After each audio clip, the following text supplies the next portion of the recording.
Señoras, señores, muy buenas noches. Nos encontramos en la estación de Chamartín, estación Madrid-Chamartín, en el preciso instante en que el tren especial procedente de Barcelona, con los 1.300 y pico emigrantes de la Operación España, hace su entrada en el andén número 1 de esta novísima estación de Chamartín. Llegan los emigrantes, son exactamente las 8:15. A la hora prevista por la Renfe, el tren hace su entrada entre los aplausos de los muchos miles de madrileños.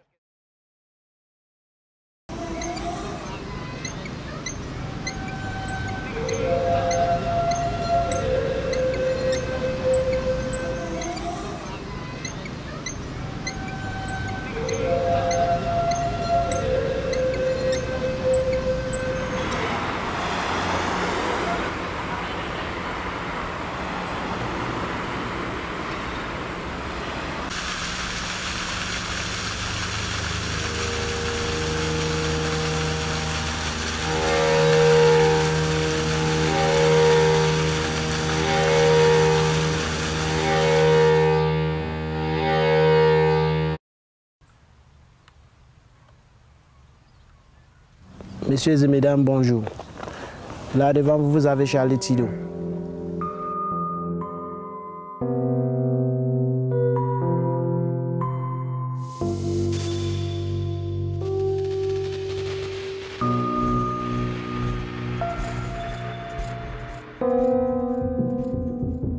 Ici, vraiment, c'est la merde. Non seulement il y a l'insécurité totale, il y a d'abord un problème de famine, on n'arrive pas à manger. Les gens qui vivaient ici là vivent comme s'ils étaient vraiment en guerre. Je ne peux pas vous dire que ma vie a changé. Ça a été mon rêve depuis plusieurs années d'arriver ici à Madrid. Aujourd'hui je suis à Madrid, mais j'ai une autre image de Madrid.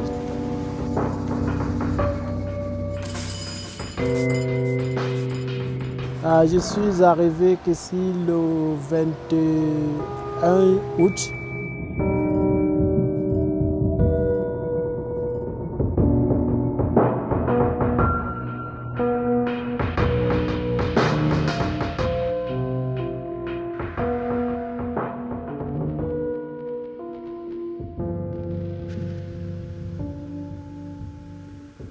C'est plus dur que moi-même, plus fort que moi. Les amis que j'ai perdus, les frères que j'ai perdus, sur ce chemin, il n'y aura plus cette perte de vie humaine, qu'on les perde comme ça, n'importe comment. On perd les gens comme si on perdait des animaux. Pourtant, c'est des hommes, c'est des êtres humains.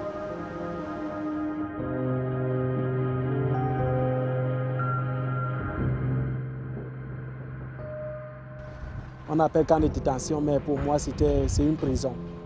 Parce que là-bas, dans ces camps de détention, nous sommes traités comme des prisonniers. Et dans ces camps, nous on a passé pratiquement 37 jours. Nous, on a passé 37 jours. À la 37e journée, on nous a libérés. On nous a remis dans les mains d'une association qui nous a accompagnés jusqu'ici à Madrid, où ils nous ont libérés.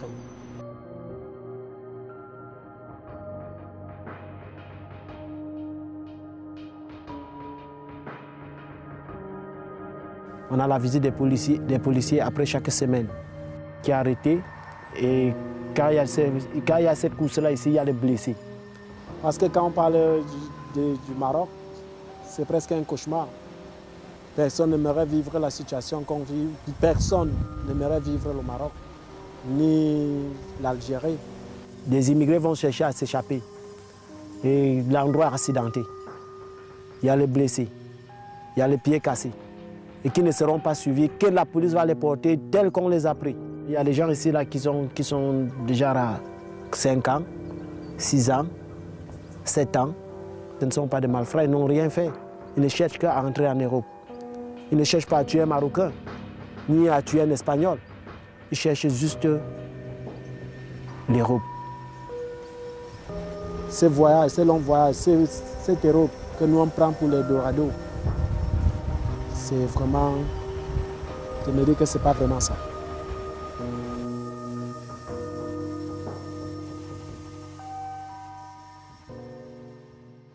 Là, vraiment, c'est l'Espagne.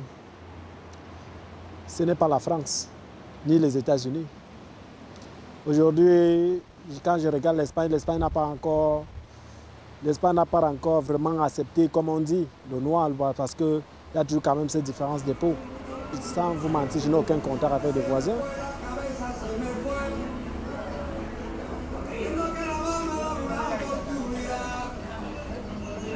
Mira, regístralo bien, yo cuando llegué a París estaba prohibido una empresa de recibir más del 50% extranjeros, tenían que ser nacionales, ni darles autorización si no eran nacionales para que pongan tiendas, negocios y todo eso.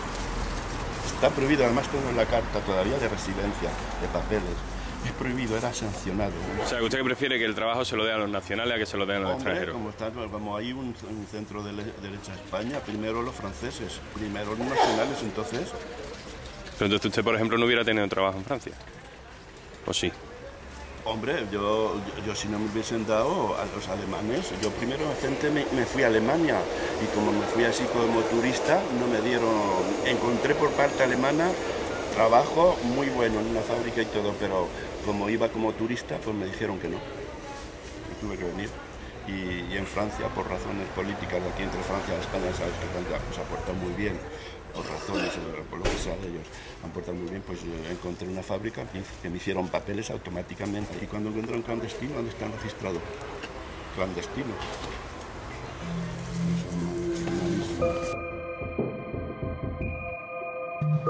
La situation que nous vivons ici, elle est évitable.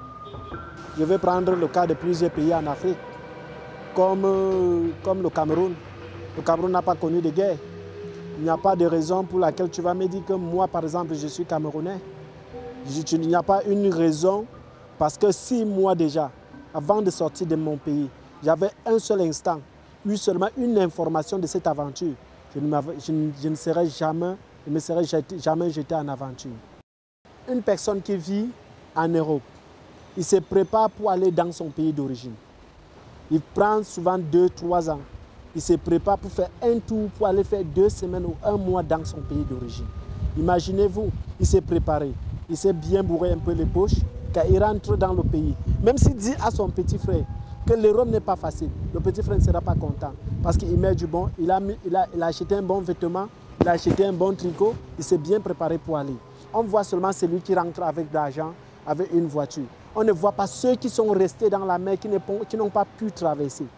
Par contre, sur 100 qui veulent traverser la mer au trop 30 ou 35 arrivent. Les autres 65 partent où? Ils sont restés dans la mer. Mais si, un seul instant, nos petits frères avaient cette réalité-là, ils ne se jetteront plus dans l'aventure.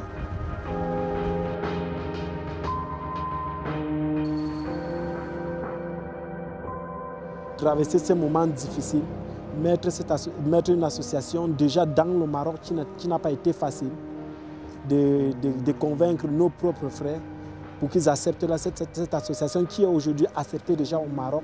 Et je crois qu'avec l'aide de certains, des médias, de certains documentaires que je passe comme celui d'aujourd'hui, cette association va un jour voir le jour et on pourra véhiculer le message d'immigration et essayer de faire la sensibilisation dans des pays pour que les gens puissent comprendre la réalité de l'aventure.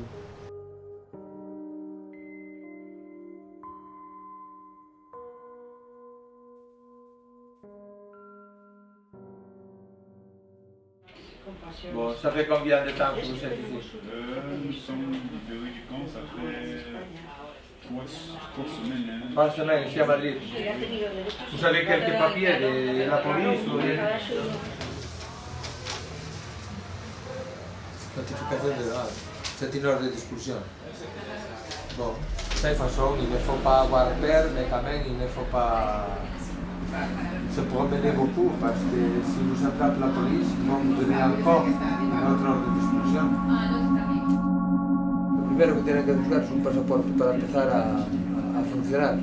Empezar el empadronamiento, hacer el registro de empadronamiento, tener la tarjeta sanitaria, aprender el español, para después empezar lo que se llama el certificado de arraigo, que se lo pueden solicitar a los 3 años y con ese certificado de arraigo pueden acceder a una residencia, pero después de 3 años, antes no. Y con eso no pueden representar a nadie, ni pueden hacer tramitación de documentos, ni pueden formar un grupo de asociación, no pueden hacer absolutamente nada. ¿Se está fácil?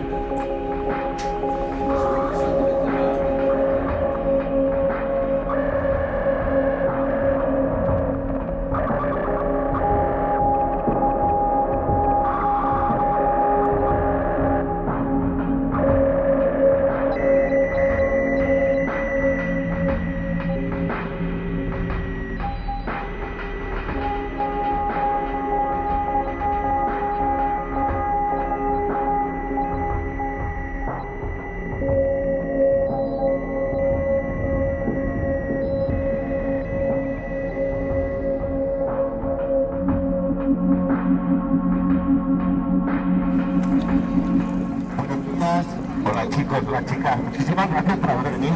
Estoy encantado, tenemos toda la moqueta llena de niños y niñas. Vamos a hacer una función hoy que se llama Hansel y Gretel.